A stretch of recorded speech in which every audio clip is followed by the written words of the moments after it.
この番組はご覧のスポンサーの提供でお送りします。Alrighty, welcome everyone. I'm Teeaboo. It is Wednesday, and we are here for Mushoku Tensei, episode 21, Turning Point 2. Here we go. Yeah. Yikes. Last week's episode was really fun and cute and relatively light. We ran into the girl, we found out that there's a problem, we got stuck in a trap by a bad boy, and we found another prince of the Shirone Kingdom who it turns out is a mega otaku who's not only interested in Roxy, but more importantly, interested in the grand art of anime figurines, and specifically the ones where you can take their clothes off. Many comments about the fact that figurine is a real figurine that they actually sold at the point when they released it, and that's a good piece of advertising. I agree. Good advertising. Well done. Let's talk about a couple of other comments, and then we're going to move forward, because I have a feeling we might need some space at the end of this episode in order to talk about it, and so I'm starting a little bit earlier than I have in the last couple of episodes, because I don't want to be crunched or crushed. If this ends up being a 5-hour discussion of the episode, fine by me. If it ends up being just not as crazy as I expect, doubt it, fine by me. We're going to play it by ear and go for it. So, into the comments spotlight we go. Let me get them up for you. Where the fuck they at? Where they at? There they is. Charlie. My favorite part of every Mushoku Tensei reaction is the face when they read Turning Point 2. It always embodies exactly how I felt whenever I read a Turning Point X chapter title. Yeah, boy. Yep. And I'm going to skip through all the others because they're talking about other stuff. Okay. Yeah, and I made a good face to it, and a lot of people were very happy that I made a good face to it. Very first question. I can finally talk about one of the reasons I love this series so very much. One of the things that sets it apart from the other fantasy anime of this type. The show always puts emphasis on human relationships. Every obstacle Rudeus faces in his life, he overcomes not through his overpowered magic powers, but through interacting with people, helping people, and getting help from people. Thanks to that, it never feels like we are rushing from plot point A to B to C, just for the sake of it. Everything is part of his life, his growth as a person, not as a mage or as an OPO isekai protagonist. The biggest obstacles in Rudeus' life so far? Fear of going outside, managed to overcome thanks to Roxy. Needed money, help from his father. Needed to be accepted as a tutor, had to form a bond with Eris, and a bunch more stuff like that, and needed to overcome his own, hypersexualization of the feminine, etc., yada yada, you get it. Teleported to Demon World and pressured by Horse Guy? Trust and rely on Ruijert. Way more complicated than that, but true. Beast Forest? Team up with Monkey Boy and Doggo, reach an understanding with the natives. Family squabble in Millis? Look in your father's eyes and actually talk it out. And Shirone, help from one of the princes and the royal guards. And let's be specific, a bond formed with that prince via the very things that Rudy hates the most about himself, right? His otakuism, which he can't help but have as a part of him. He can't help but make figurines of Roxy and make those figurines sexual. That exact impulse is the impulse that allows him to bond with somebody else, because Rudy is a people, and the more people-y he is, the more he's able to relate to other people. And it turns out that even kings and princes are people too. And you can take that in your own life and steal it and use it. Here's how. You see that person in the nice clothes with the special shirts and stuff, and you're like, wow, that person is way out of my lifestyle, totally. I don't know who that is. Yeah, bullshit. They're a person. They like people stuff. I guarantee it. People stuff. Coffee, tea, water, fruit, probably sex in some way, air, comfort, shiny things, whatever it is that people like, they like it too. If you can figure out which parts of their people align with your parts of people, you can become friends with that person. Doesn't matter who they are. Doesn't matter if they're a multimillionaire. You can brush shoulders with them and laugh with them. And I say that from experience. I'm not trying to say it in some people have talked about this in a sort of a weird way. They're like, oh, how privileged you are. Very true. Very privileged. But I've also worked my ass off in Silicon fucking Valley, and I've worked with people who are millionaires and multimillionaires, and I've worked for them as well. And what I've found is that behind all the trappings and the perfectly coiffed hair and the excellent quality skin and the extraordinarily expensive clothes and such, They're just people who just want the same things as everybody else. A bit of comfort, a bit of connection, a bit of humanity. And through those human things, you can connect to them. A lot of people who interact with people who they think are outside of their league really bow and scrape a lot. Really like, oh, yeah, what do you think we should do? And they won't say anything wrong to them. They won't call them out or criticize them. They treat them like they're statues, like they're, oh, you're a fragile work of art that I don't want to cause a problem here because your judgment means so much more to me than somebody else. That's the fastest way you can get somebody to turn off to you. You ever have somebody who like follows you around and is like, oh, you're the best and you know everything? Yeah, it gets old fast. It gets old really fast. Imagine if everybody in your life treated you like that. It would get old really fast. The best thing that you can do to somebody exceptional is like criticize them genuinely. They'll eat that shit right up. Nom nom nom nom. Nom nom nom. Seriously. People are people are people are people, and Rudius's story is one of interacting with and bonding with people, not with trappings or princes, but people before he realizes that they're princes. And that's pretty cool. I agree. Good post, very first question. BE2EO, this one's important. I think a key moment for Aisha was when Rudy gave her his forehead protector and said, holding on to a memento of someone you like can be reassuring. Maybe your brother felt the same way. This clued her into why Rudy kept Roxy's panties. Not simply for perverted reasons, those two, but not simply for perverted reasons, but so that he could better hold on to his memories of Roxy. And so, as she finally realizes the true reason, part of it, for Rudy's panty obsession, and that he's not simply a pervert, she breaks out into her big, beautiful smile. I think I sort of understand. Great moment. Great moment. Great call out. Appreciate it. Sebastian Pulido. Just a reminder that at this point in the story, this is not a reminder. This is the first time I've ever heard of it, so it's not a reminder. Just a mention that at this point in the story, in the LN, there had already been an entire chapter dedicated to Rudy wanting to make a good fried rice and trying different things to make it as close to Japanese rice. I just remembered it, and it made me laugh. Cool. Johan Bowers, aka Full On Gamer, double whammy of the fourth wall break, as not only does Rudius tongue-in-cheek his traveling secure lodging Yelp review bit, but the presentation of the dynamic Roxy figurine is just a masterclass in product placement shilling. Twist my arm already and make me buy my first anime figure, why don't ya? Ding! With a live long and prosper. Product acquired.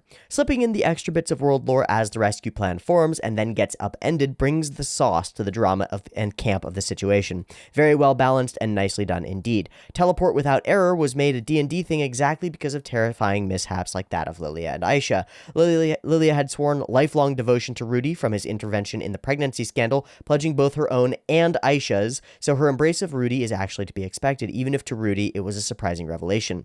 Aisha's cunning combination trolling and testing of her brother hits so sweetly, even if her mother is grooming her in a way Rudy himself disavowed when his sisters were born. Yeah, fair enough.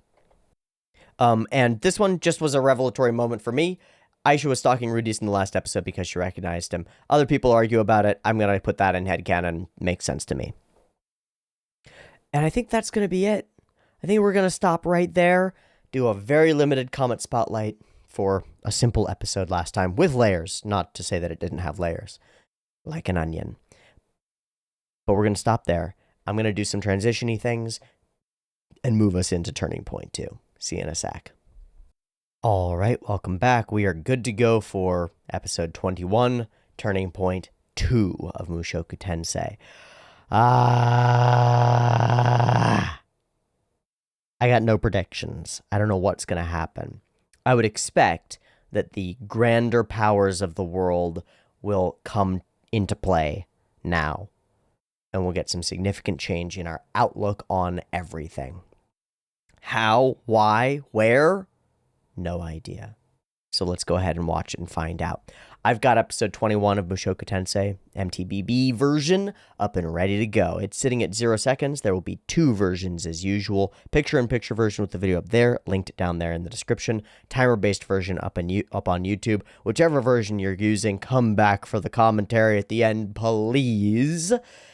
Because we're going to be talking about whatever happens. And if you'd like to support this channel and in general Truly free content creation, no ads, no sponsorships, and no paywall, no early access, no nothing. Just content directly from me to you. You can do so via a number of ways. There's the YouTube channel membership over there. There's the Patreon linked in the description as well. I'd prefer if you use the Patreon because I get 95% of every dollar, whereas with the channel membership, I get 75% of every dollar. But it's up to you, whatever you'd like. And throw me a couple bucks and you get access to the Discord to talk about things, as well as access to vote in polls for new shows that I watch. Recently, Bocchi the Rock won a poll. Episode 1 of that is going up on the YouTube today. I just haven't made a thumbnail yet. Still have to make a thumbnail for it. Gotta make a thumbnail for it. It's going up today. And it's lovely. And this show will be ending in a couple of episodes. So I have to decide what to watch next on Wednesdays, and I'm not sure what it's going to be or even what shows I'm going to put on the poll options for this Wednesday slot. But if you're not on the Patreon, you're not going to be able to vote in and determine what comes next after Mushoku Tensei. And so if you'd like to have a voice and be able to contribute to choosing what we watch next on this channel, that's the place to go.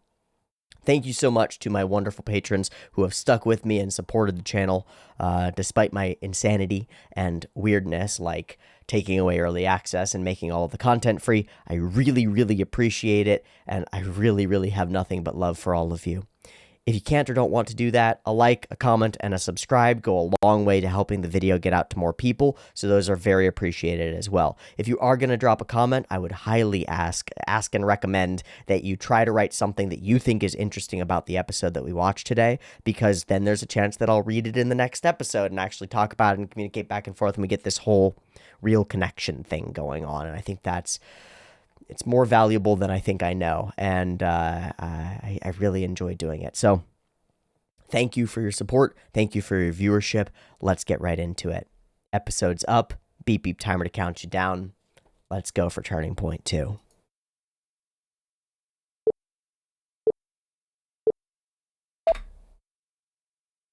Blizzard? Oh, hi, Dragon Man. Wait. Is that Ruijerd?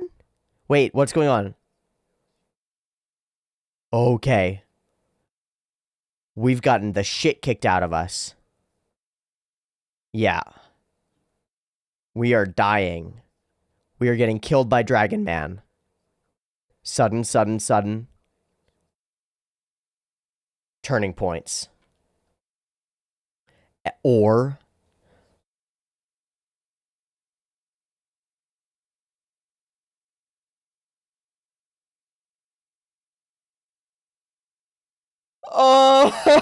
okay. What?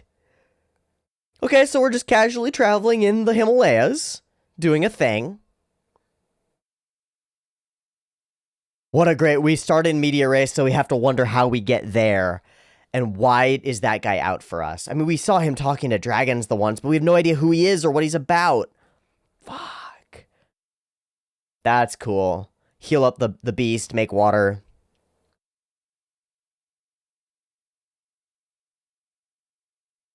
Pushing, climbing. Really cool location. I like that. Again, I assume modeled after a real society. Really good, intricate nodding.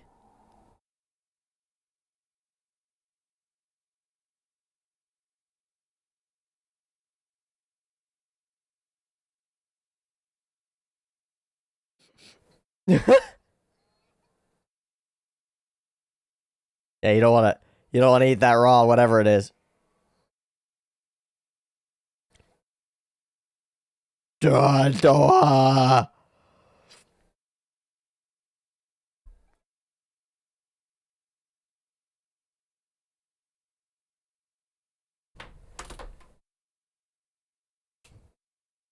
Durgans.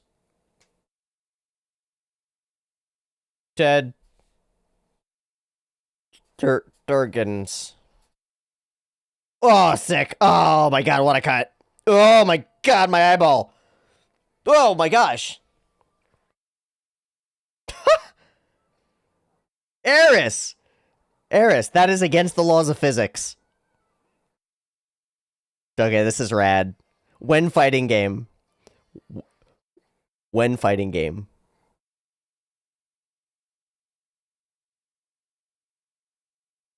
Oh, oh, hi. Oh, that was really cute. Rudy's motion there.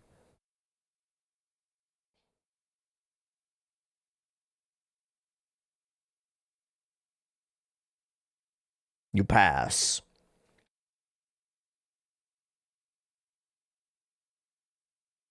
Well, I've been here for a little while. I've been working a little bit for a little while. Sick.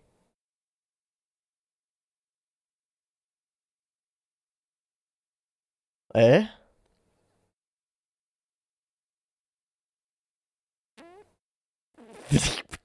Are you sure? Yeah, you fucking idiot.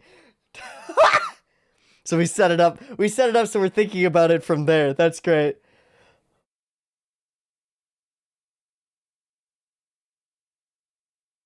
So. Hmm. Serious stuff.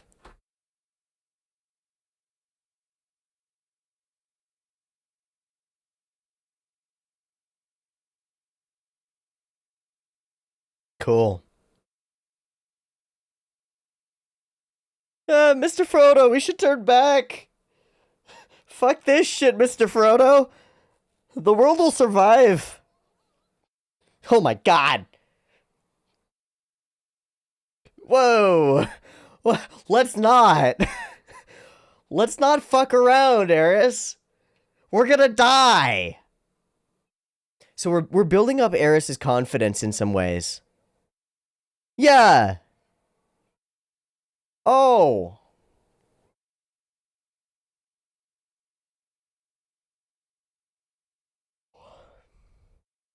But not the greater. Okay. We bring that back in.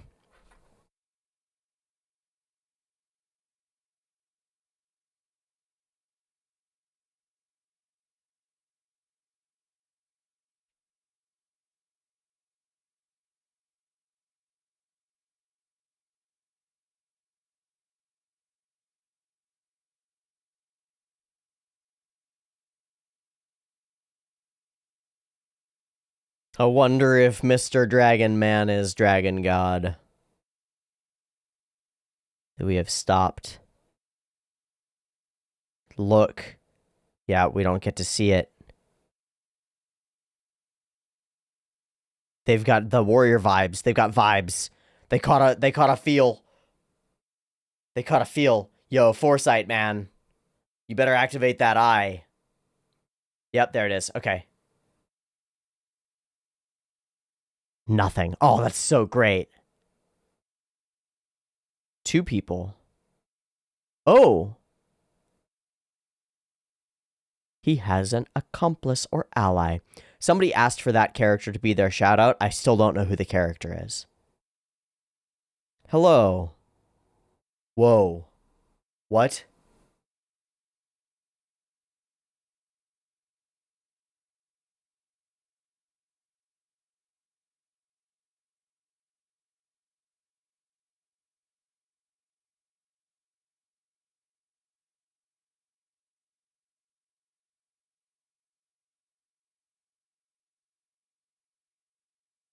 Yes, sir. Fuck. Well, there goes all our shit.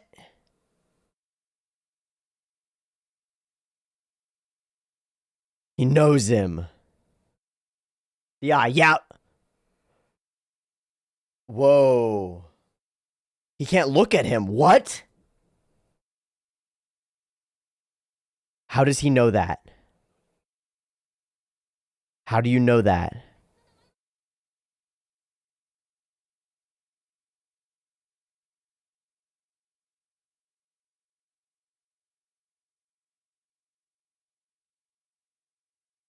I can't do anything about it now. Oh my god.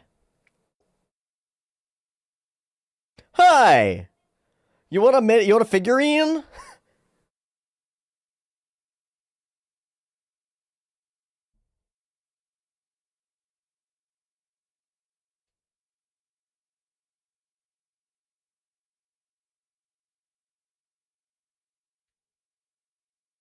No. How do you know of them? Maybe he has an eye or something. What the fuck?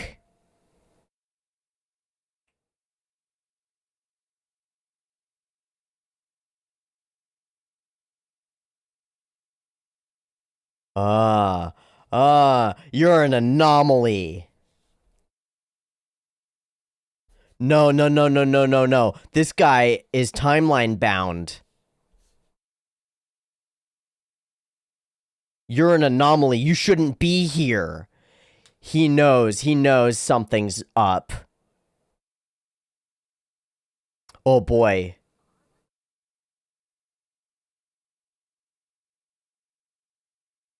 You don't look animals in the eye sometimes. What are you? What the fuck?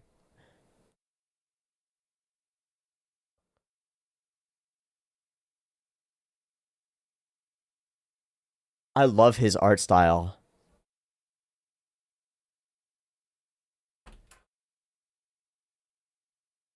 Dragon God. Yep.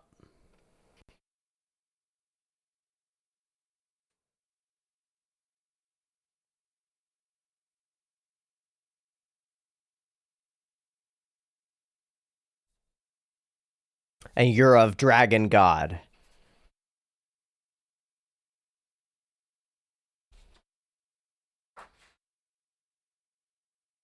And we demonstrated what power looks like with Eris. So now we see way beyond that. Stop, Rougier. Stop. Fuck.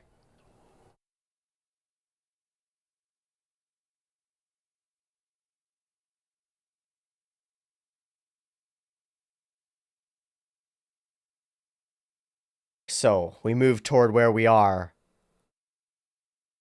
Sometimes people just die. Hi. Hello.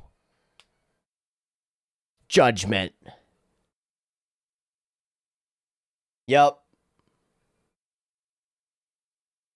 Eris. Yep. Of course.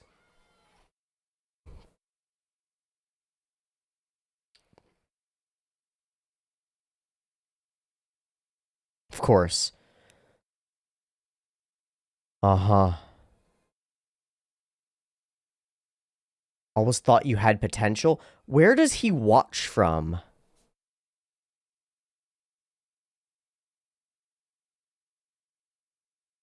What was that?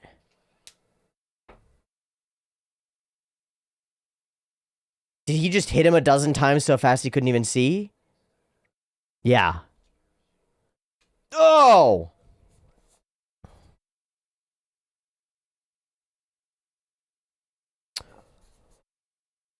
He's Dragon God.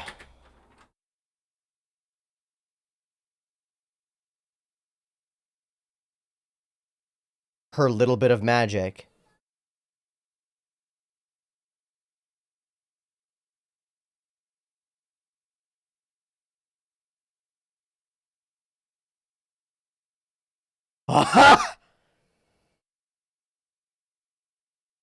Yeah, you fought me hand to hand. I'm a fucking mage. Uh-huh. Uh-uh. What was that? Did he just breathe, like, heat into himself? Control over heat, Dragon God shit.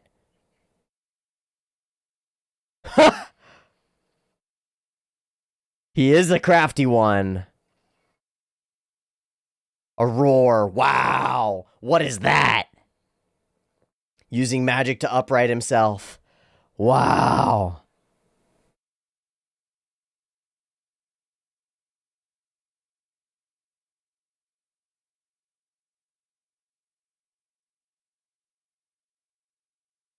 At the edge of your rope, man. Use it all, I guess. What is that? What is that?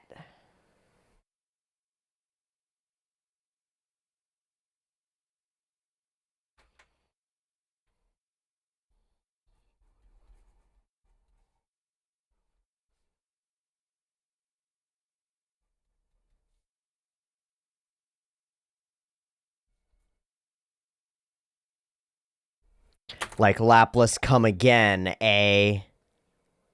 He can't!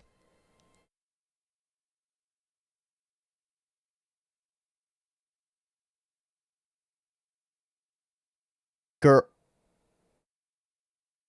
Oh.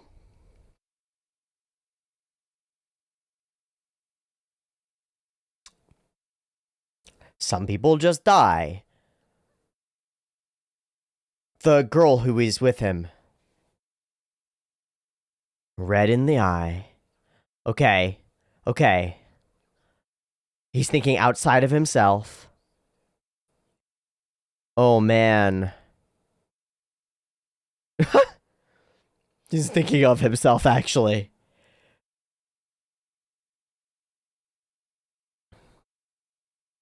No, you're losing life force, man. Bleeding out in the snow.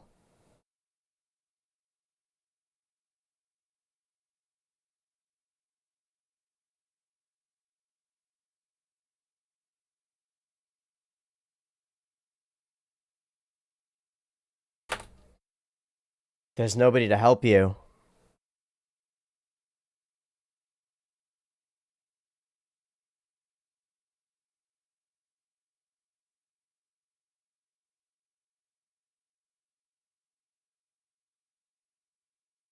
No, I want to hear that. I want to hear that. Fuck. Hitogami? Okay. Hey, hi, hello. Explanations, please. Big hole in your chest. Hi.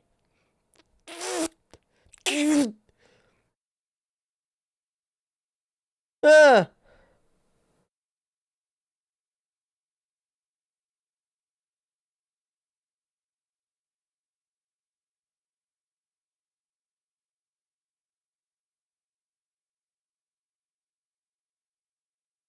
He doesn't register death in the same way.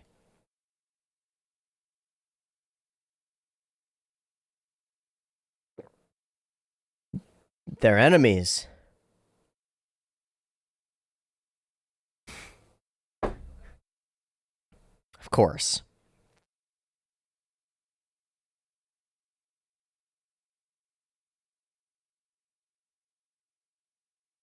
Hmm. Hmm.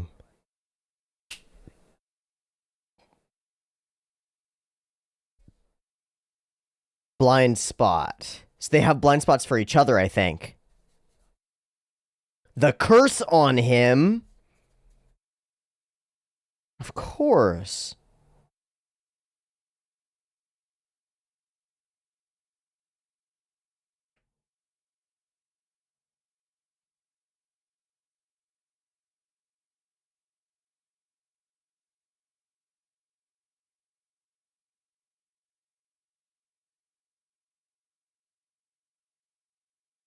He pushes. So it's me. So it's me. So he's me. Uh-huh. Empathy for the devil. No, you didn't, because you're not a living thing in this world, are you? Uh-huh. Uh-huh. And that's why he can't see you either. Right, everyone's afraid of him.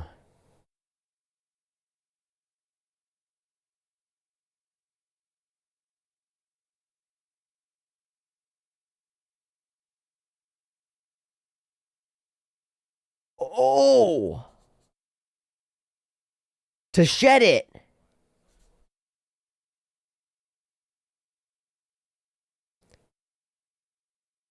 Oh, it did good, man.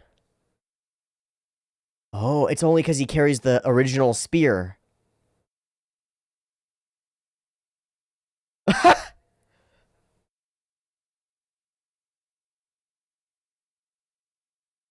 Huh?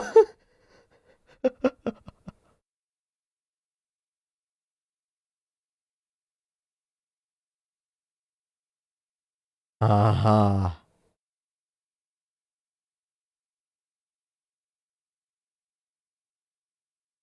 Of course not.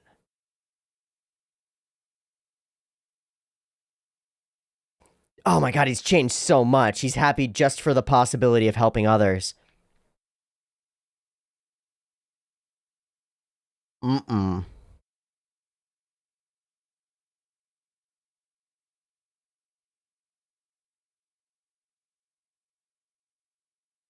Stronger than the technique god?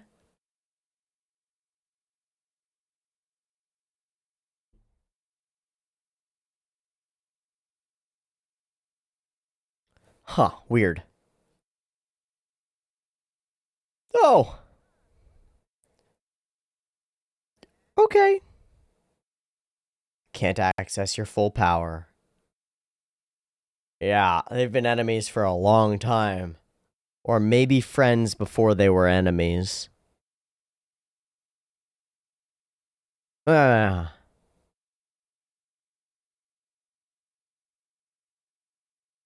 Yeah, how about the staying alive part? Forgiving and forgiving again. Why would you say that? Right, because I'm dead. Is that how that works?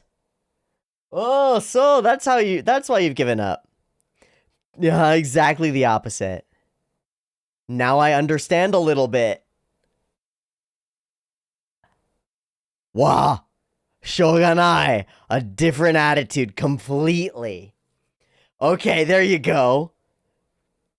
And that's the attitude of resilience. I have reasons to go back. So, if I gave you the opportunity to, would you?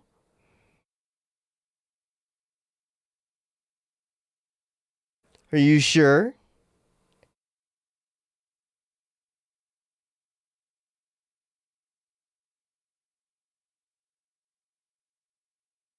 Huh?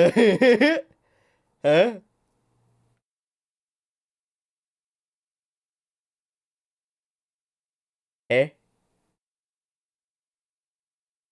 Okay, how though?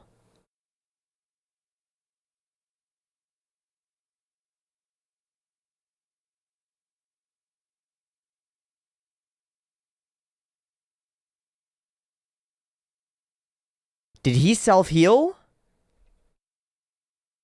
Or did she? Yeah.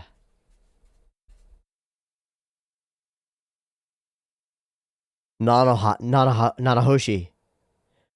Ah. Wouldn't it be something something to let it play out something something?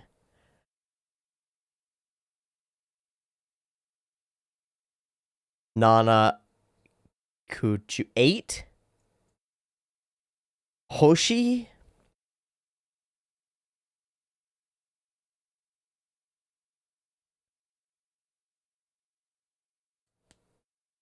Yeah. What matters?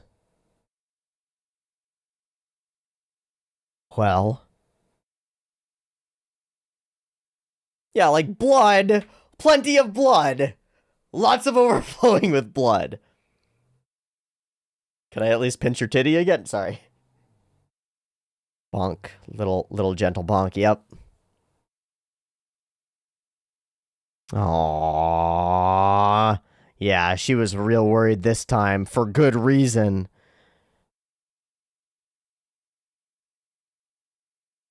Ugh, again, the humility. Such a change for Rudy, man. Talk about a turning point. Man, an internal one. Yeah. Oh my Jesus, that's the end? Is that the end of the episode? My God, it went by like that. It's just gone like that. Fuck. Fuck.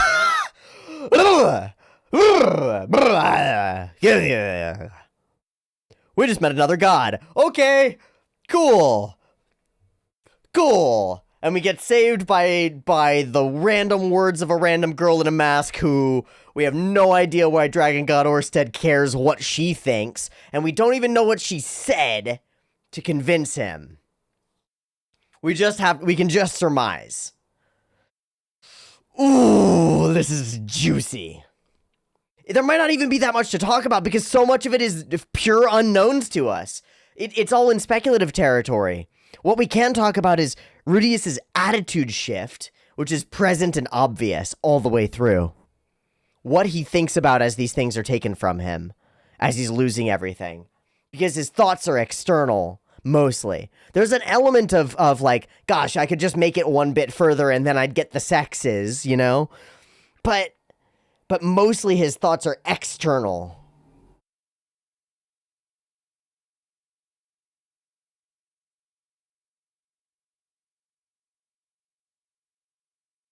All right, what's the next episode title, man? What's the next one? Come on.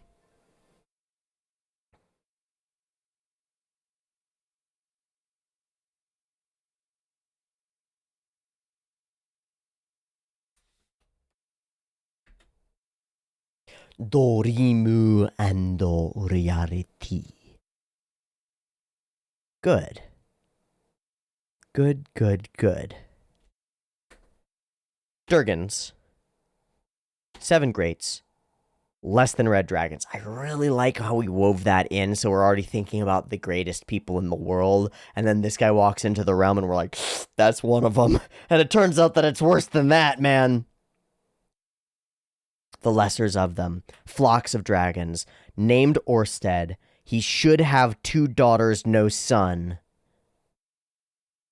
Hitogami and Dragon God are at odds, more than just a little bit. And Hitogami frames that as the evil of Dragon God, but it's unclear whether we should trust anything that Hitogami says. How does he see? How does Dragon God Orsted see so much? Maybe because of comms from the dragons? It seems like he has some predictive knowledge of the future. Like true prediction of the future, but it's based on, that's it. It's based on a Laplace style idea. The core idea of Laplace's demon is if you know all of the moving pieces of a system, and the system is deterministic in nature, you can determine all future events and all past events based on the current state of things. So Orsted Dragon God has been out in the mountains for forever, whatever, who cares? But he knew all of the events as they were, all of the state of nature as it was, and so believes that he can predict everything moving forward. Rudy is not a part of that state. He shouldn't be here. He shouldn't exist at all. And so there's a wrench in the works. There's one extra gear added to the whole mechanism, and that click upsets the whole apple cart and makes all of Orsted's predictions about the world untrue. So Orsted is probably trying to save the world in some way, save some aspect of reality, or prevent destruction of reality that he sees in some way. But Rudius upsets the apple cart. Rudius is the wrench in the works that makes it such that Orsted's planning doesn't make sense. And so I feel like what Nanahoshi must have said was something along the lines of, wouldn't it be better if we let things play out a little bit and saw who the fuck this is and what the fuck is actually going to happen? If they're looking at a future that's inevitably bad, inevitably as dark as it comes, which is what I would expect, because that's the kind of thing that a great anti-hero is up against. They're like, no, I know what the future holds. The future holds death and chaos and destruction for everybody. And so any actions that I take will be justified in order to prevent that chaos and death and destruction. That seems to be the kind of thing that Orsted might be on. I don't know. I'm just predicting based on narratives.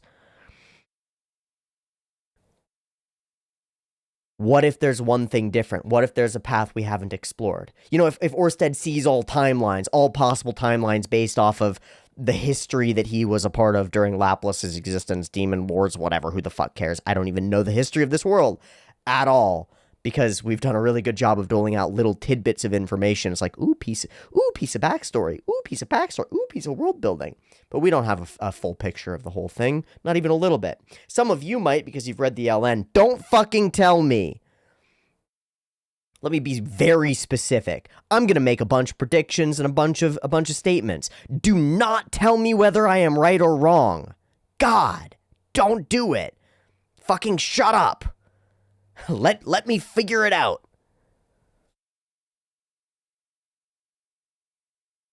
He might be able to see all these potential timelines, and they might all be wrong because none of them contain the idea of the possibility of dimensional transfer for Rudy.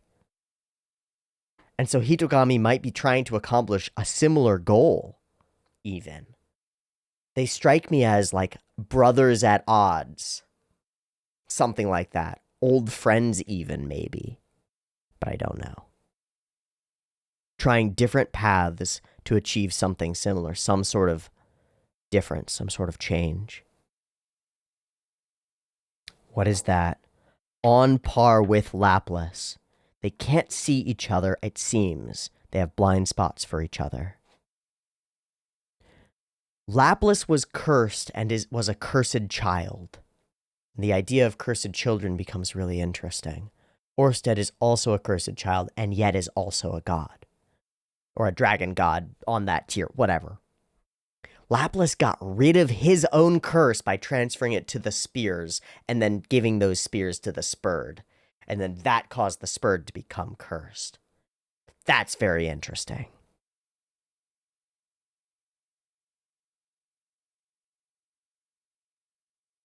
Wow. Okay. Roller coaster of an episode. Let's go through it piece by piece and talk about some of the framing that goes on here. The most effective thing in the episode is something that we've done multiple times in this show in particular, and it's something that I gotta mention that I really appreciate. And it's simple as can be. It is starting in media res. And in a harsh moment. First off, a blizzard, chaos, inability to see, darkness, white. Reminiscent of Hitogami's world, in many ways. Up on a mountaintop, high in heavens in a way. Ruijert is down. And we start with the eyes of Orsted, judging. This is like God the Father judging sort of level of judgment here. And it is the left eye, which is the opposite eye from the eye that Rudius has his demon eye. His is in his right eye. So this is the left eye of Orsted. I think it's mercy and justice. In Lightbringer, I believe, yeah, the left eye is the evil eye. So that's a separate ideation. It doesn't really matter, but Brent Weeks, who I think of as a pretty interesting author, has a set of books that have a lot to do with eyes and with color. And in it, I've mentioned this before, there's a culture, one specific culture, I think it's the Atashians. The right eye is the eye of mercy, and the left eye is the eye of justice. And the left eye is the evil eye. So if you close your right eye and only gaze upon somebody with the left eye, you're giving them the evil eye. And that's the eye of judgment. And it's like there's no mercy for you. And that's what we feel emanating from this eye that we see in the opening frames of the episode. Predatory, slitted, draconic, spectacular. The little whiteness of scales around it do so much to build this character out. I don't even know. The little overtone, things happen suddenly, and we walk through a bunch of the suddennesses that Rudy has experienced. Your parents suddenly pass away. Your siblings suddenly beat the crap out of you. Of course, those things aren't that sudden. Now, the passing away is, but those things in many ways feel sudden. But if you look back, they make all the sense in the world. And once you understand the context, they're not out of the blue. They might occur suddenly, a sudden shift, a sudden turning point, if you will. But there's always evidence and leading up and things that click into place. His siblings suddenly beat the crap out of you. Yeah, suddenly. But the tension there was brewing for years for Rudy, right? A truck suddenly runs you over. But again, he jumped in front of the truck. Suddenly reborn in another world. Your father suddenly attacks you and packs you off. You suddenly get teleported to another continent. And sometimes, again, judgment. People suddenly, and this is just excellent. Flash, flash, flash. Too fast to see. Really nice tease the brain with that. And then we open on the song as though nothing has happened, climbing up into the mountains, moving through space, heading inevitably towards something that for our characters will be sudden, but has already been established for us. So we're waiting for it, and it's not sudden, it's expected. So we're in a very different state of observation than Rudy is. We know that he's going to end up in that moment soon. Traveling, pushing. Rudy's not the physical monster of this group. I really like this moment where he's putting water out, probably melted from snow, and then healing the ox. The idea of that is really excellent. You know, if you're carting, you know, your Oregon Trail carting across the country, you need to be able to mechanically fix your cart and to take care of your beasts of burden.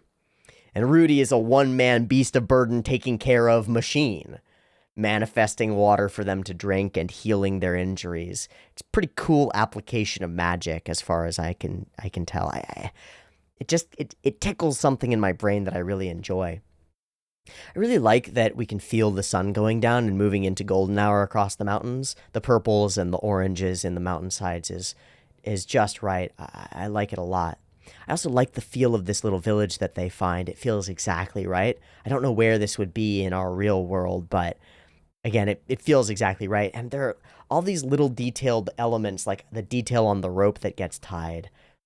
Really nice. The detail on this little lodge that they're in. Really nice. Cute emotional moments. And of course, Eris.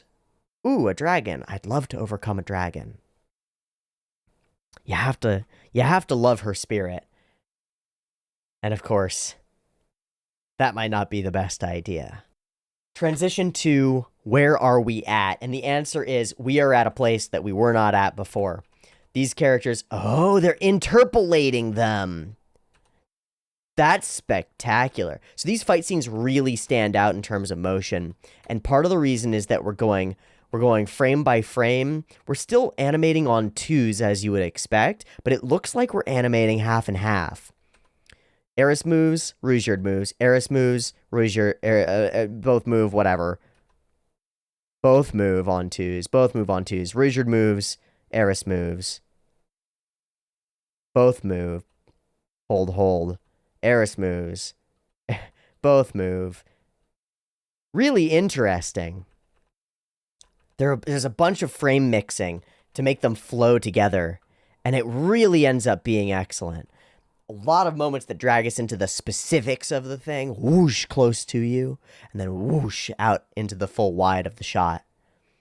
Bam, into the full wide of the shot. And again, a lot of ones interpolated or mixed with the twos to create this flow. Voom, pow! Incredibly dynamic. And then literally just spinning and altering direction in air. Incredibly dynamic, really, really cool looking stuff. And a bunch of like video game style moves. Great expressionism on the characters. All this flow and sparkiness from the post-processing and the post stuff. Every single element, she's expressing herself all the way through. It's really cool. And of course, Rudy watching. They lead into a stalemate of sorts. And hot towel.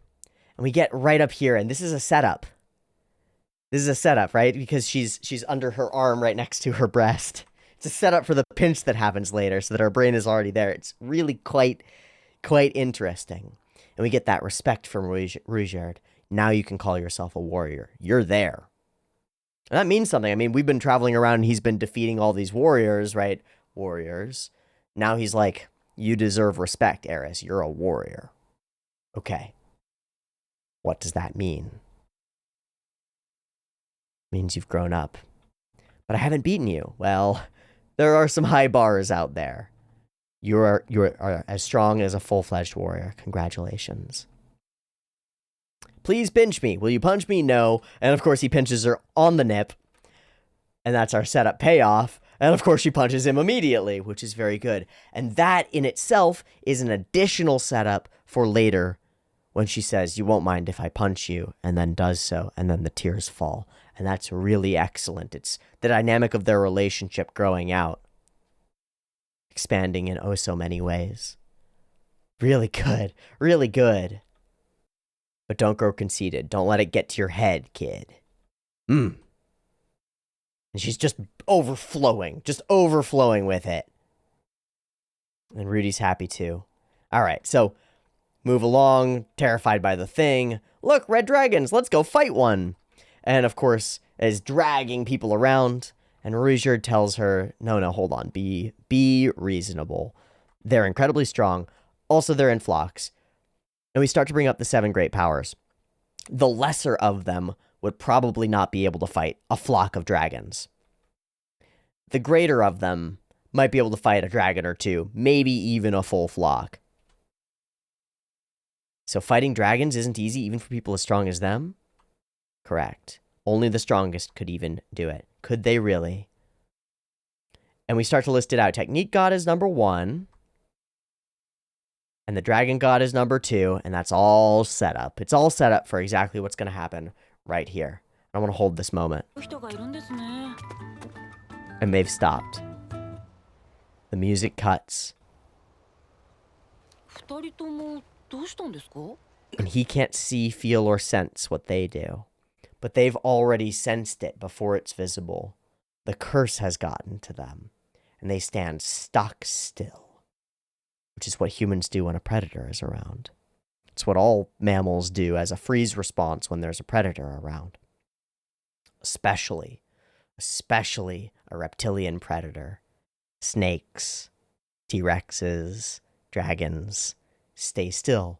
They can only see movement, right? Yeah, freeze. And they're anchored to the spot. And we begin to get the impression that we're entering the scene at the beginning. Now, Rudy has no basis in this, but we as the audience go, oh no, run away! We know what happens here, because it's been set up in Media Race from the beginning. We know what's going to happen here. We know that this is going to end up with Rudy with a hole in his chest, and with Eris against a wall, and with Ruijerd on the floor, and presumably with all of them dead or dying.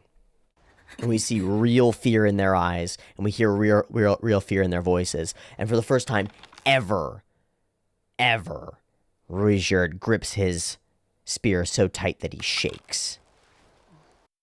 And so Rudy goes, wait, what? And he pays attention. And we look out, and it's beyond our perception. We can't even tell what's there. So we slow zoom in, slow zoom out. We focus in on the eyes. We narrow the eyes. And out of the blizzard come 2 figures. Dragon God Orsted and Nana Hoshi. Hoshi as part of Name Japan. Primarily a female name of Japanese origin, which means star, can also be the Japanese word for a Buddhist priest or monk. And then Nana is 8, right? Beautiful or bright. Summer. Bright star. Oh, Nana is 7. Right. Roku, Nana, yeah. Hoshi. Bright 7 star. So it could be bright star or 7th star. Something like that. There are 7 gods or 7 great fighters. Bright star or 7 star. And then there's also the potential meaning of monk.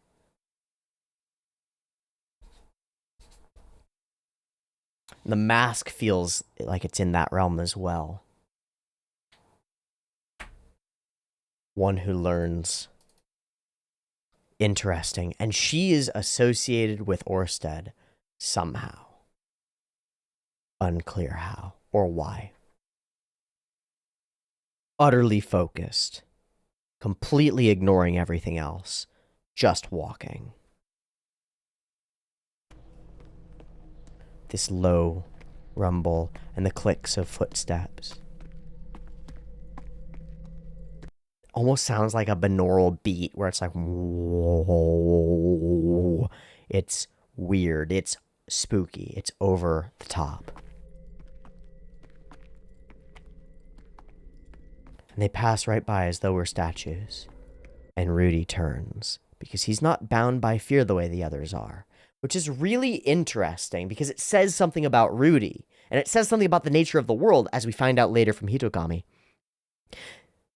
The other two are like literally bound by their path. They can't turn and address or associate with or even try to approach or talk to this creature. But Rudy isn't bound by that. He can question gods. There's something to that that's exceptionally potent. It's like they could never talk to or communicate with Kishirika. They could, right? We think probably Kishirika could talk to them. Could work. But that's not how the story goes. It ends up being Rudy who does. Why? Why is he so different? Because he's outside of this place. He's separate. He's not bound by the rules here in the same way.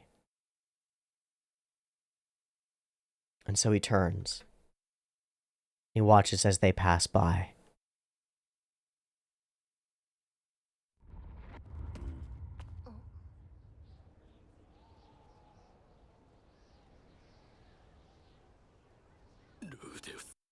And Orsted stops.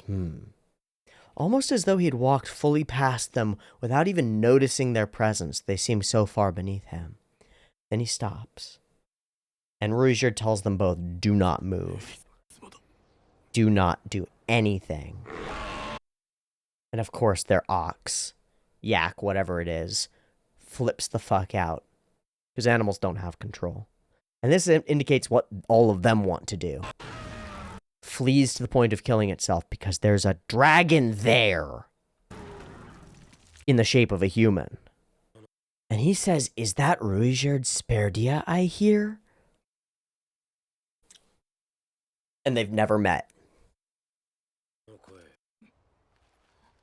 Nani? And he hones in with his demon eye. And this guy is immaterial.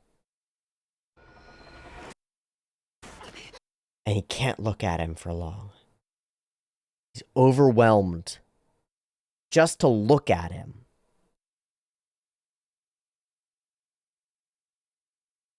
It's like Orsted is a node of causality. You know, Rudius looks with his demon eye at a normal person, and that normal person has one path that they're on, right? Paul swings his sword at Rudius, and Rudius sees the sword swing before the sword swing. He looks at Orsted, and he sees infinite possibility, because Orsted is like alive, awake, capable of choice, is a decider. Most people are bound by determinism, to some extent. Whether they have free will or not is sort of irrelevant. He sees what they're going to do, and they've already chosen the one thing that they're going to do, and Orsted is outside of that and capable of choosing between different one things that he's going to do. And so he shows up as infinite. In the way that there are a lot of representations of gods in Hindu and Buddhist mythologies with many arms. Now, part of that is the idea that to reach enlightenment, you have to be physically and mentally capable of being in any pose or position. And you need to have full range of motion physically and psychologically.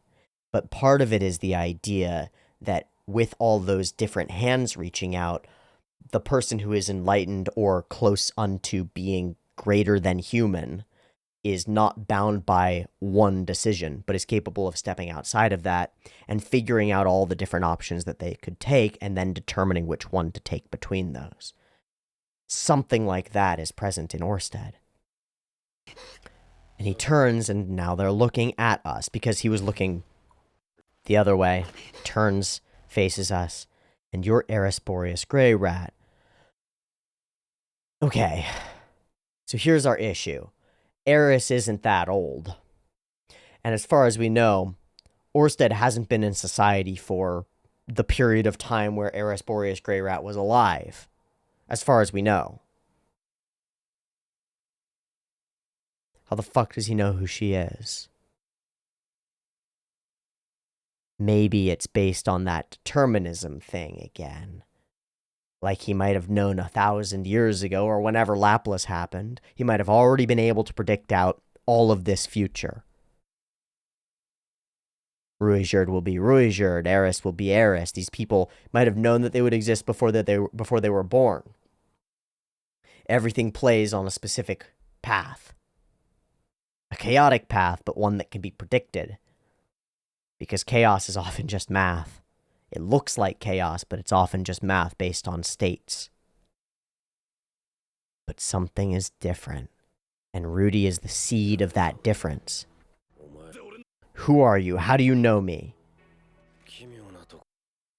This is an odd place to encounter you, but I suppose it doesn't matter.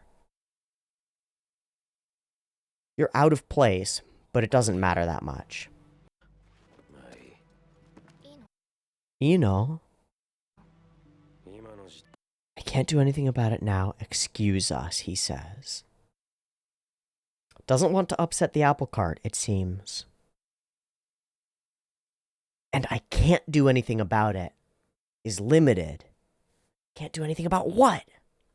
Unclear. And one of the most spectacular things about this whole sequence is how much information we actually get is almost none. And yet it feels chock full of detail.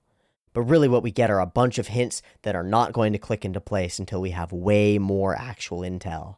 And that's pretty cool. It's pretty freaking scary. Excuse us, and Rudy interrupts. Both of them give him a look. And the look that they give him is, dude! What the fuck are you doing? Don't ask the teacher if we had homework. What the fuck, man? We almost made it.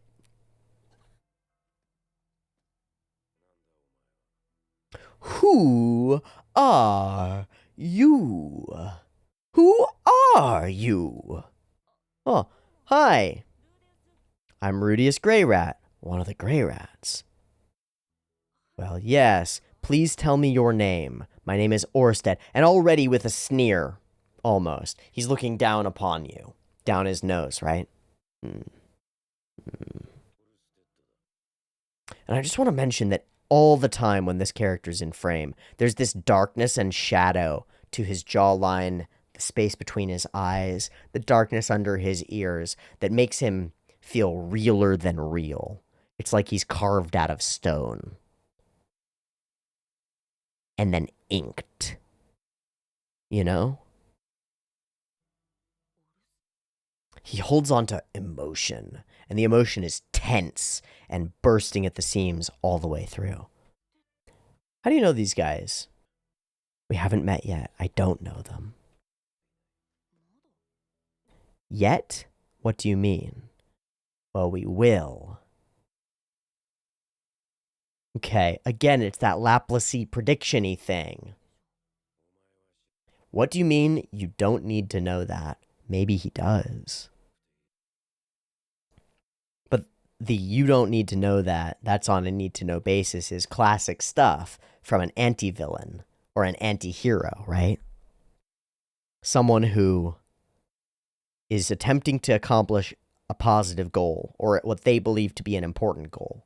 And they believe themselves the only person capable of accomplishing that goal for whatever reason. They don't trust you. And that lack of trust often is the thing that hoists them by their own petard. By the way, which branch of the Grey Rats? Whose son? Paul Grey Rats. And he says, Paul shouldn't have a son, only 2 daughters. Because Rudy shouldn't exist in this world. Rudy is truly an anomaly.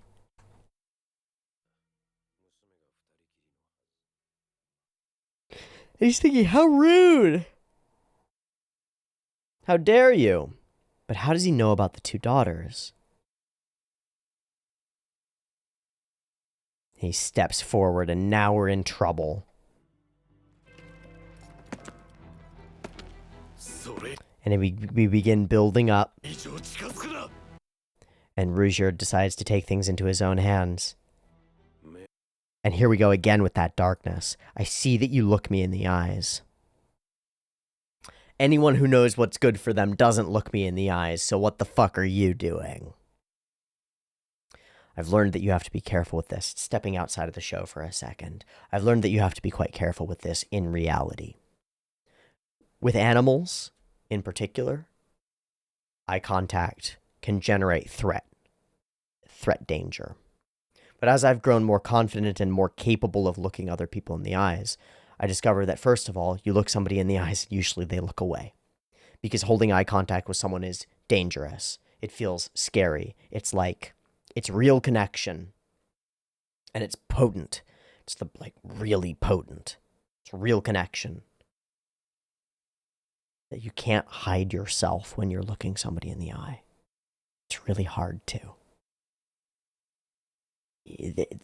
There's micro expression in our pupils and stuff, and maybe deeper than we can even read effectively, that as far as I can tell, you can't lie effectively if you're looking somebody in the eye. It's part of why good liars, not great liars, but good liars will hold eye contact really hard with you when they lie. It's because it's hard for you to look them in the eye, and by looking you directly in the eye, they're indicating truthfulness. But what they're doing is it's a forced opposite, right? What a liar does naturally is cover their mouth, right? Hands to mouth, brush the nose. We become more subtle with it as we age. We get like a little like this when you lie, or some other gesture that covers the mouth because you're unconsciously saying that you don't actually believe in the thing that you're saying. And similarly, starting liars, children, all children lie. It's a thing that they learn to do. They look away. Because they can't look you in the eye. And so good liars, one stage beyond that, is to lock eye contact and then say the thing. I'm a pink flying butterfly, right? Well, no, you're not. But you hold the eye contact and you feel like you're going to convince them of that. And then great liars, truly great liars, mix and match it up. You have to be careful with it. Because if you hold eye contact with people who have any aggression in them, men, the closer they are to animal, the more likely that you making eye contact with them is going to cause the hair on the back of their neck to stick up. And they will unconsciously view you as an enemy, as a threat, because you're looking them in the eye. And looking a wolf in the eye is saying, "It's on, bud. I want your position." And a wolf goes, "Ah," and snarls back and looks you back in the eye. So he looks Orsted in the eye, and there are some layers to that. It's respect, but it's also disrespect. Because you're an ant, and you look up at Orsted, and you look him in the eye, and he's like, "I'm gonna crush that ant, how dare you? I see that you look me in the eye." And I'm reading into it. I don't know if that's necessarily the case. I will say, I love the blockiness of the shadows around him. It again makes him feel scaled, draconic, locked in, blocky. It's very much the opposite of something like, it's almost cubist. It's very much he's made out of tile, almost. The opposite of something like Hitogami with wavy exteriors and blurriness, where you can't even really see him. You can't really look Hitogami in the eyes. I'd rather look away, to be honest. The look in your eyes is terrifying.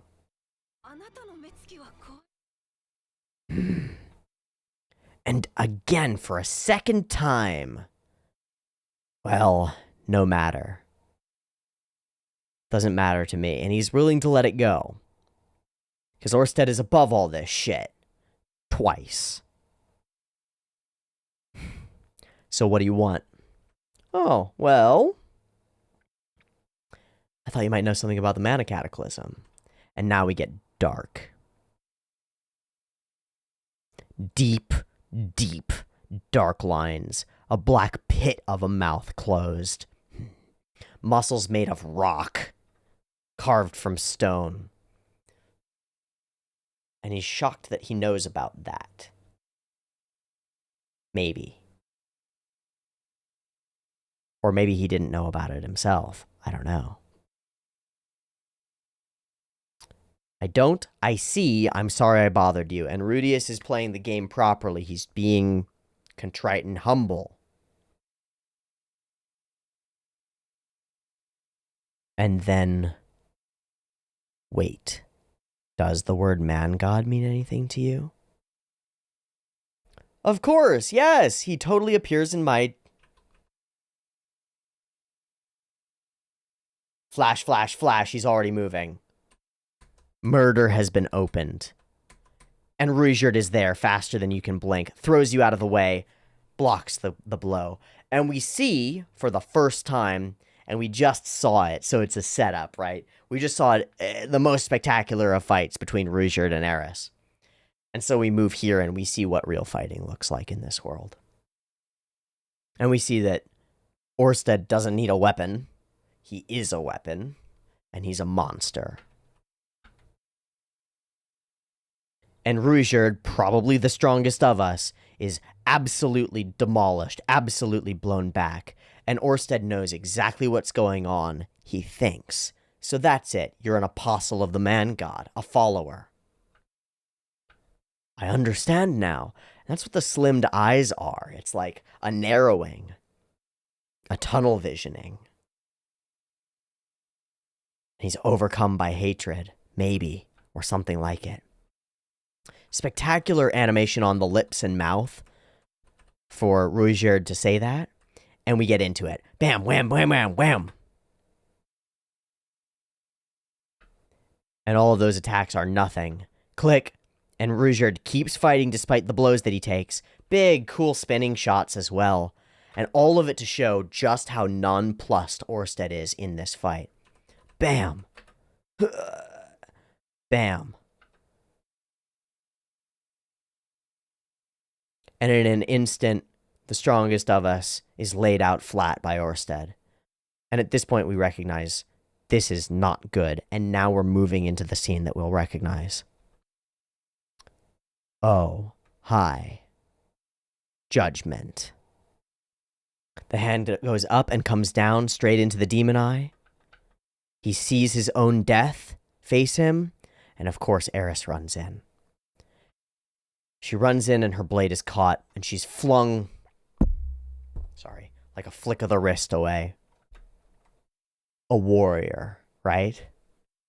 The moment after she got the respect of one of the strongest people she knows, she gets absolutely demolished. And we see how high the mountainside really is. How high one of these people has to climb to become strong. You're uncustomarily adept. Uncustomarily adept. I always thought you had potential, but you still lack polish. So he knows how strong she should be. And he's surprised by how adept she actually ends up being. That's weird. It's like, maybe that's because of Rudy, the unknown gear. And because of that, Eris has become more adept. But it's unclear whether Orsted was literally watching Eris and seeing her grow, or figuratively through the predictive abilities of his whatever, watching her grow. Either way, Eris is up against the wall now. We get this moment. He blurs out, and Rudy blinks, and there are all these... It's like... Red. And he pats himself, because he's trying to keep up with his predictive ability. And he can't because he just got outsped. Like his brain couldn't even process it. And 1,000 punches. And one more. And Rudy coughs up the blood. We get a message. Before you die, give him a message. Dragon God Orsted is going to kill you. And he walks away. And Eris tries to fire a ball. And of course, her paltry magic is not going to do anything here. And Orsted probably wouldn't be damaged even in the slightest by it. But anyway, we saw him get breathed on by dragons. And even as he bleeds out on the floor, Rudy is using that casting to generate what he can. And he actually marks Orsted. Interesting. Did you get that power from Man God?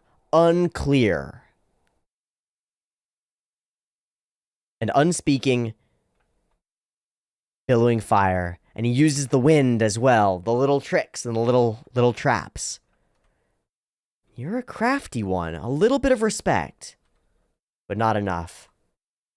And Orsted generates this thing, the Worm Gate. And I don't know what the fuck to think about that. I love this moment from Rudy. How he incantationless, unable to stand, bleeding out, dying, uses rock to bring himself up and try again.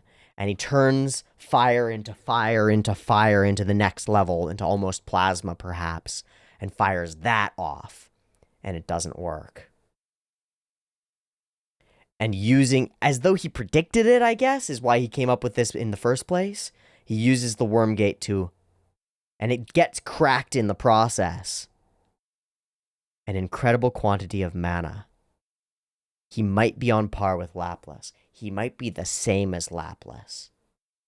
Because Laplace might have been from another world. But in that last gasp with dead eyes, Rudy falls down. So why aren't you using your incantationless magic to heal your lungs? Because he can't, of course. And Rudy can't even answer him.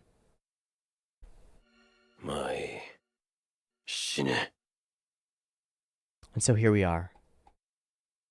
And Hirohiko Araki would be so fucking proud. Would be so fucking proud. Can we get donuts in the chat, please? Donuts in the chat, please. Can somebody send me a box of a dozen donuts? Thank you.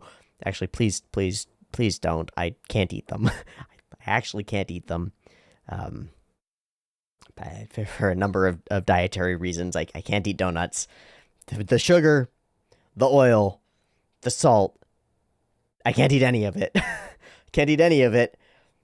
Can I get rings of pineapple that look like donuts, please? Thank you. Thank you, thank you. Shine. And Rudy's body obliges. Eris can't do anything. And Rudy just begins to fade out. Shit, this looks pretty bad. I haven't even gotten to make good on my promise yet. Just 2 more years. 2 more years. Daijoubu. I can do this. I can do this. And as he dies, he believes in himself.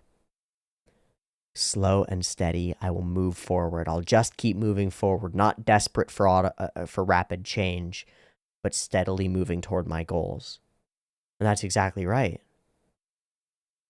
But sometimes you move steadily towards your goals and you hit a wall. We watch Eris crawl toward Rudy. And we leave without a second thought. But Nanahoshi hesitates and stutters. I really want to get to this line. Ruijerd, Ghislaine, and Eris calls out to everybody she can think of. Anyone. And the staff is still inside its wrappings. There wasn't even the chance to take it out. Someone help, I don't care who. Rudius is going to die. And his last thought as he slips into unconsciousness is, Eris, I'm sorry. And Nanahoshi says,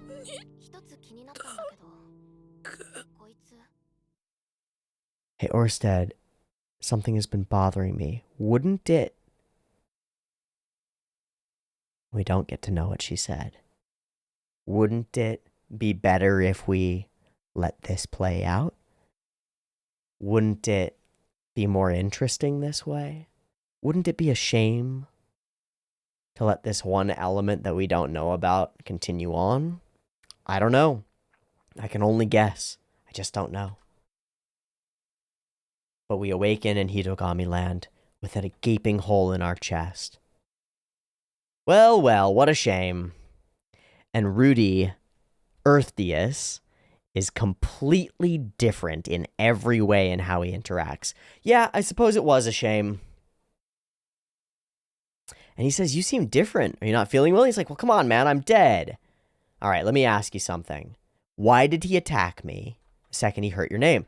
Well, of course. He's the wicked dragon god, so of course he's got it in for a paragon of virtue like me. Which is to say, we're enemies, and I view myself as virtuous, and he probably views himself as virtuous. And whichever side you frame yourself on, one's the enemy and the other's good. Now, I don't trust Hitogami at all. At all. In fact, in a weird way, I'm more likely to trust Orsted, despite thinking that he's probably misguided. He thinks, as far as I can tell, he thinks that he understands all the possibilities, I think. And that's a dangerous place to be because you can't predict what people will do. Not real people, not people like Rudy. But Hitogami expresses it that way. I bet you make a lot of enemies. But couldn't you have given me a warning? Told me I'd be running into him? And he tells us the truth. I can't see anything to do with the dragon god, and this is classic. This is classic. I can't think of the last element, but major characters that have an immense blind spot toward each other are exactly right. Is that Lord of the Rings? I don't know. But that idea of two great enemies unable to specifically see and track each other. Let me know if you can think of any fantasy stories where that's the case, where there's a particular blindness to somebody or some form of magic or some kind of thing or some kind of place. It's a useful narrative device. Why it's in place, I don't know.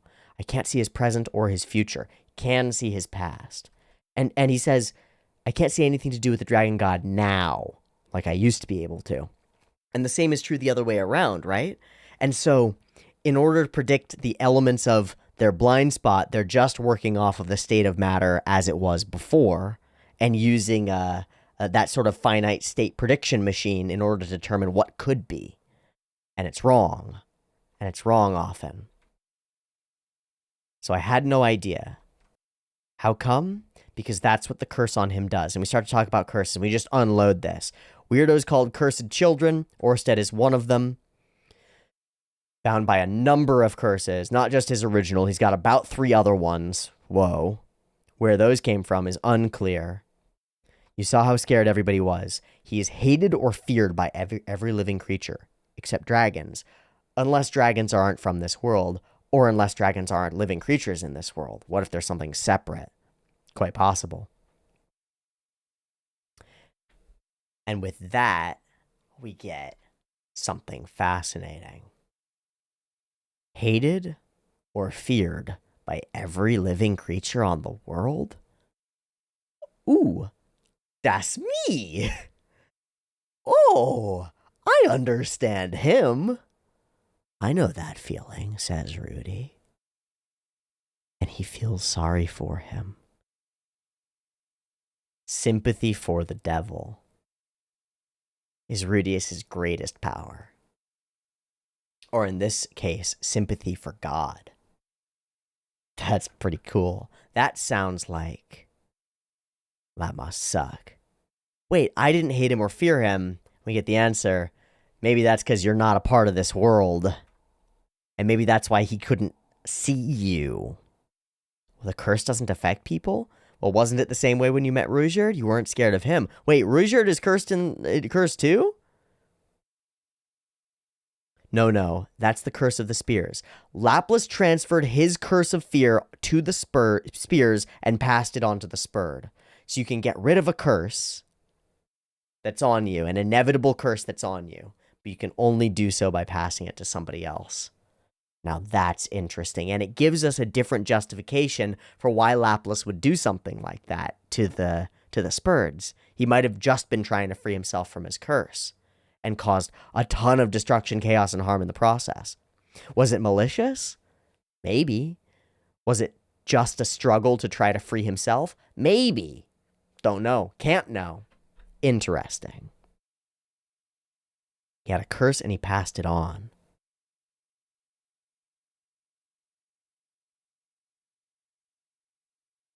Did you know all of this? Did you tell me to help Ruijerd knowing it wouldn't do any good?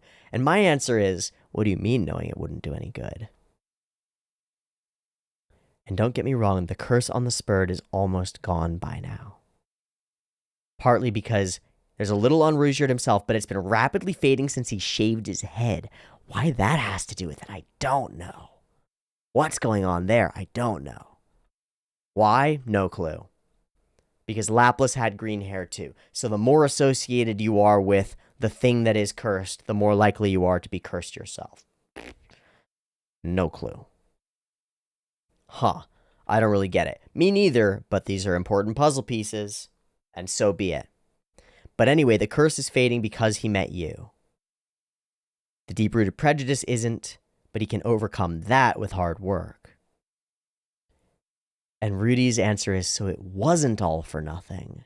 So even though we've died, there was a point to it? Uh-huh.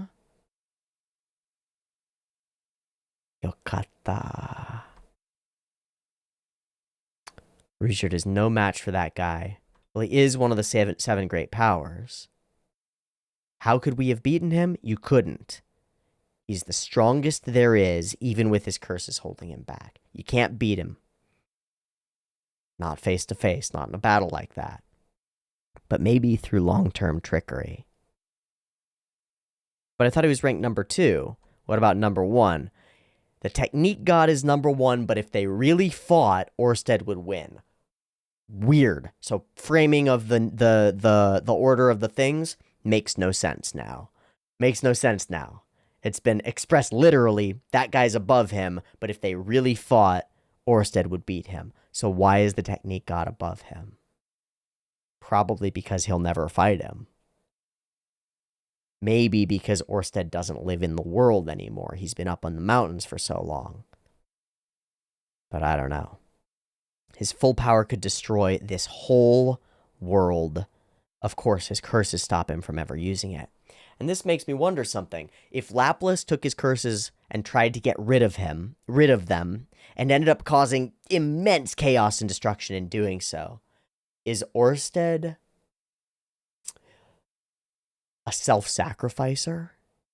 Someone who has these curses upon him and has said, I will hold these curses and deal with their pain in order to prevent the destruction of the world?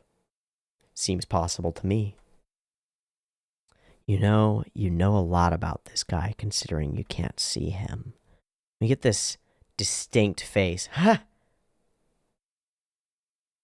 Well, you know. We push that button, and then Rudy backs off from it and lets it be. But there's a real question there. How do you know so much about him, considering you can't see him? How close did you used to be? Before you became enemies, cursed enemies who can't see each other. I don't know. Well, whatever. I don't really care what you're hiding. You seem to like Ruijerd, and you've led me on the things that I expected. So who cares about your few lies? And that's an incredible change. Forgiveness. A willingness to forgive. Well, moving along, I guess. I won't ever see you again. No, I died. And he goes, oh, I see. So that's why you've given up. Just the opposite. Completely different than your first time, when you were wanting so much to get back to it. Well, I died without a clue. Now I feel like I understand a little bit. This time, well, my favorite phrase, favorite phrase in any language is shikata ga nai or shogunai. Nothing to be done about it. That's the way it is. so it goes. It is what it is. And I agree. I think it's one of the most powerful attitudes that you can have toward life. Shogunai. But it's not complete. Because it is what it is, but it is what it could be. That's a Brennan Lee Mulliganism from Dimension 20, The Unsleeping City, Season 2. That's one of the revelations in that show, is that it is what it is isn't good enough. Just accepting life as it rolls you over isn't good enough. It is what it could be, and you're the one who makes that change.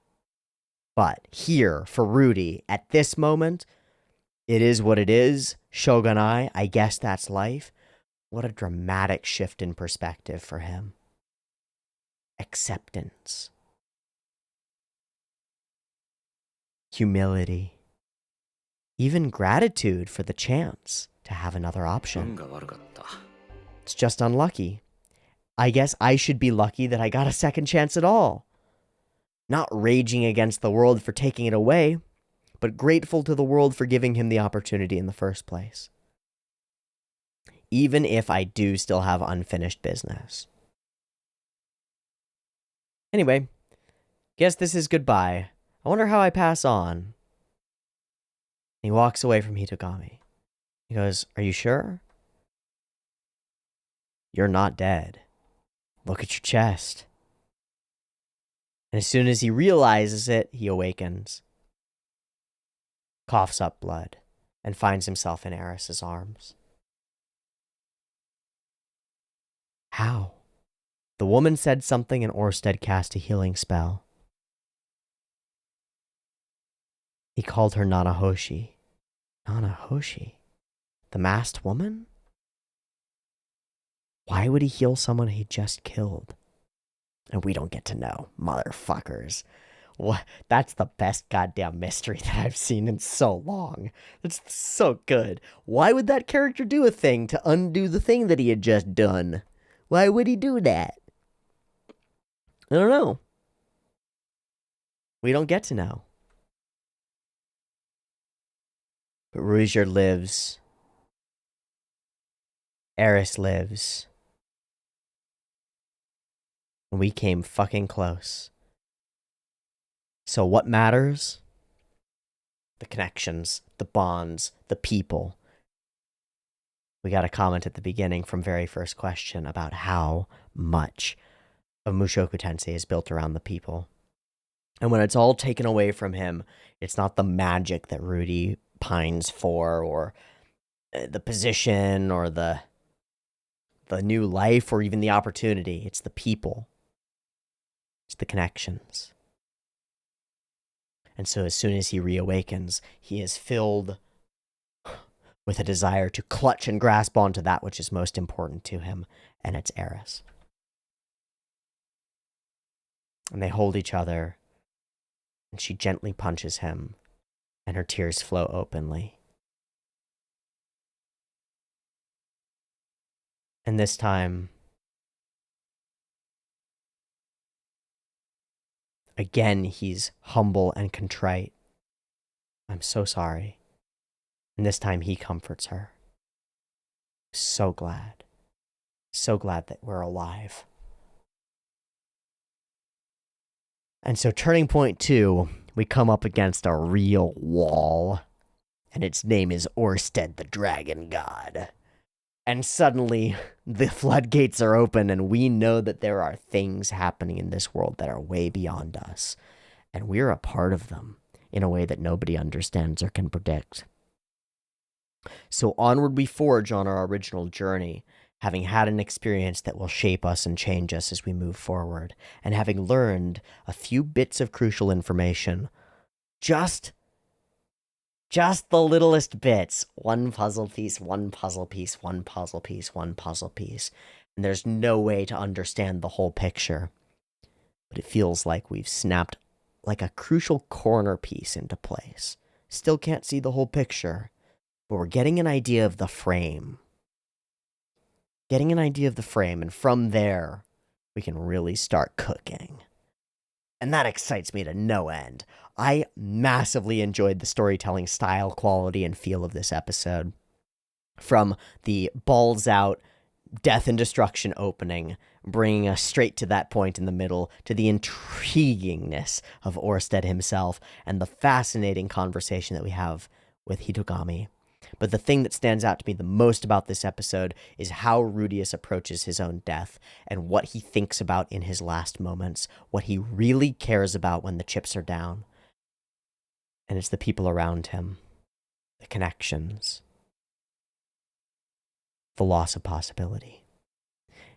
And he gains some things in that loss. I think he gains a little bit of humility and a little bit of respect and a little bit of apologeticness that isn't tongue-in-cheek or his usual a little bit bullshit, a little bit smarminess.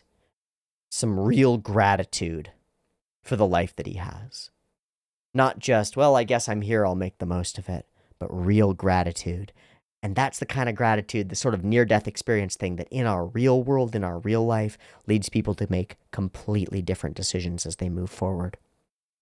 And so while our turning point is a big event here, our first turning point was a huge event that reshaped the face of the world.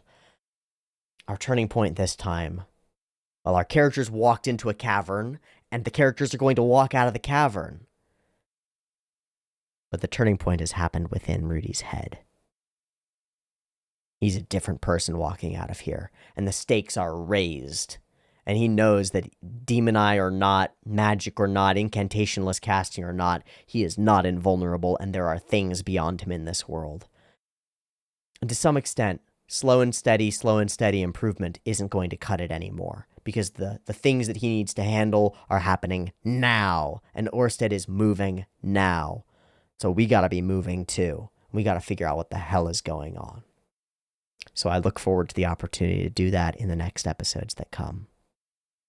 Thank you for watching this week's episode of Mushoku Tensei. I hope you had a blast with this reaction and the rewatch through for those of you who are rewatching it. Ooh, that was a fun one. As soon as I saw the turning point too, it was scary as hell. And it became scarier as we went in. What a time. What a time. What a piece of media. And what a joy to share it and journey along this path with all of you. Thank you so much for watching. If you'd like to support the channel, there are links in the description and the channel and all the things. Comments. Please write them. That's it for the shilling and stuff. See you next week for more Mushoku Tensei. Love you. There are hard things in this world. Sometimes you've got to approach them with a shogunai. Sometimes you've got to approach them with a fuck that.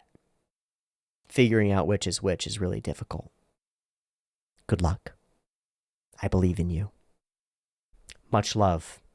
Peace.